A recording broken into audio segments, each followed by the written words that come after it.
Minister. Thank you, Sir David. It's a privilege and a pleasure to serve under your chairmanship, as always. And can I also thank the honourable member for the City of Chester for securing this very important debate and granting all of us the opportunity to reflect on the significant social, political, cultural, economic contributions made by the Jewish community to our great United Kingdom. It seems as though we also must pay thanks to the Jewish Leadership Council and Lord Levy for planting the seed with the honourable member for calling this debate. And I must pay tribute to him for an absolutely first-rate opening speech. In a reasonably short period of time, he gave us an excellent overview of the full breadth of contribution and the history of that contribution to our country from the Jewish community. And he did it with an incredibly positive and warm tone, and he should be commended for that. I'd also like to thank all other honourable members that participated in the debate today. I'll come on to the specific remarks for the honourable member for Stretford later on in my speech, but before getting on to that, also thank the honourable member for Stoke North for sharing her family story with all of us today. I can just say, Sir David, that I'm glad she did not take her grandmother's advice and that she did indeed bring her ideas to this place. And no one who could have heard her speak on these issues in this House or elsewhere will have been failed to be struck by the force and the passion with which she's spoken about these things, and our public discourse and debate in this place is the richer for her participation in it. I also can say to her that I'm not sure I'll ever look at tomatoes again in the same way when I'm at the supermarket this weekend, but there again. But also I did want to pay tribute to the honourable member for Wolverhampton South East.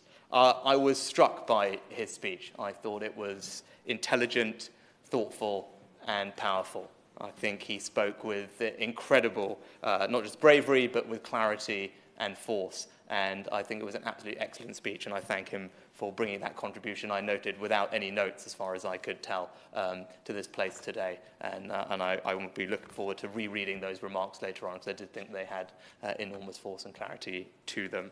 Sir David, later in his life, the great writer and polemicist Christopher Hitchens discovered that his mother was actually Jewish, and then, so by extension, so was he.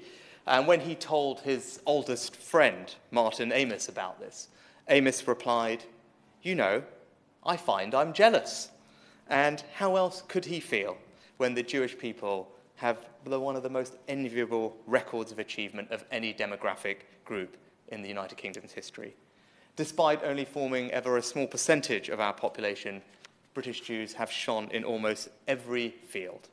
They have inspired and entertained, created and innovated. They have become our doctors, our philosophers, our inventors, our musicians, our writers, our leaders, our role models, our parliamentarians, and indeed one of our prime ministers.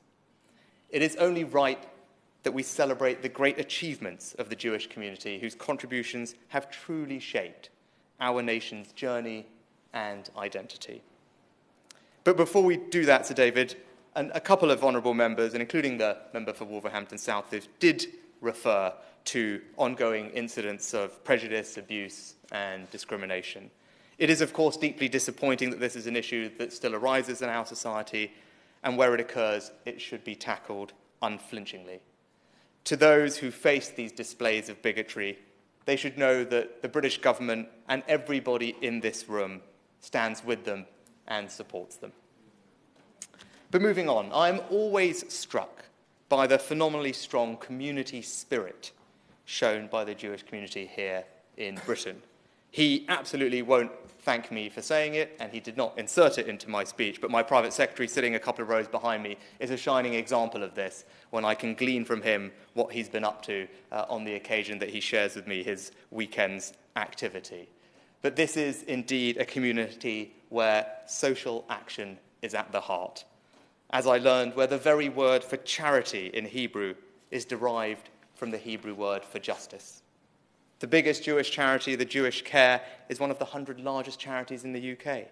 It provides care to more than 10,000 people a week, 15 of its own care homes, 13 community centres, 4 independent living communities. It is an inspiration to the rest of us of how much can be done within a community to support those in need. Similarly, Norwood Begun in the 1700s as a hospital in the East End of London, it has flourished and grown over the centuries to support people of all ages. And it highlights just how generous the community is with its time and resources. 500 volunteers and funds of £12 million raised every year to maintain their amazing and precious programmes. And this is a community that strives not only to look after the vulnerable within its own community, but also those out in the wider world. We heard from the honourable member opposite from York Central the example of Mitzvah Day, which sees Jewish community groups and individuals up and down the country join forces with those of all faiths and none to volunteer their time to support those in need in their local community. This positive, collaborative, social action is underpinned and inspired by the Jewish values of kindness, of justice, of shared responsibility. Last year, Mitzvah Day joined with Muslim Aid to launch a huge event to feed London's homeless and vulnerable with that most famous of Jewish dishes, chicken soup. Now, we heard also from the Honourable Member for Stretford about the amazing work of World Jewish Relief, a charity founded by a small Jewish group in London in the 1930s that now coordinates important relief efforts all over the world to people of all denominations. Recently, as we heard, helping refugees in the Rohingya humanitarian crisis in Myanmar and cyclone victims in Mozambique. It would, of course, be remiss of me, Sir David, not to mention, as we have heard from other honourable members, the invaluable role of the Community Security Trust, which seeks to ensure the safety and security of Jewish and other communities across the United Kingdom. And, of course, no summary of the Jewish contribution to British public life would be complete without mention of the Board of Deputies of British Jews, the national representative body of the UK Jewish community. The longest established religious minority in the UK, the Jewish people have led the way in demonstrating how to fully integrate and participate in our national life while retaining a distinct and proud identity, and that has been led by the Board of Deputies. It has shown the way since 1760 in how to interact with the government, to fight for the rights of a group whilst fostering good relations with those of other faiths and remaining perfectly integrated into wider society. But to turn briefly, Sir David, from the community at large to the role of some individuals. It is no exaggeration at all to say that if I were merely to list every Jewish person who has achieved a record of note in UK society, we would be here for some weeks. But just to give a small sample, just a handful of those who have helped shape our United Kingdom and what it is today, I could mention in the arts Mike Lee and Nicholas Heitner, Amy Winehouse and Yehudi Menuhin, Maureen Lipman and Sacha Baron Cohen, or in academia, Simon Sharma and Robert Winston, in the media, John Diamond or Jonathan Friedland, in art and design, Lucian Freud, Malcolm McLaren, Lord Neuberger, a president of the Supreme Court, Peter George Davis, the founder of the modern special boat service, Jack Cohen, the founder of Tesco, and Ludwig Guttmann, the founder of the Paralympics. I could mention many thousands of others who have founded the British businesses that we use every day and that provide employment for many, who have designed the technology that we use at work and at home, who have shaped the ideas that we follow, and who provide the entertainment we use to rest and relax. I could speak for many hours, but obviously in the interest of time, we should press on. So I'd like to end by therefore once again thanking the honourable member for the City of Chester. Sir David, he has done all of us a very valuable service.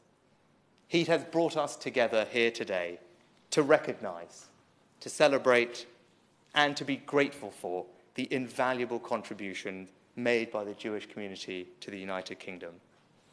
I stand here as someone who is the son of immigrants. I stand here as someone who is proudly British, proudly Asian, and proudly Hindu. I passionately believe our society is richer for its diversity, and the Jewish community are a proud and shining testament to that. Christian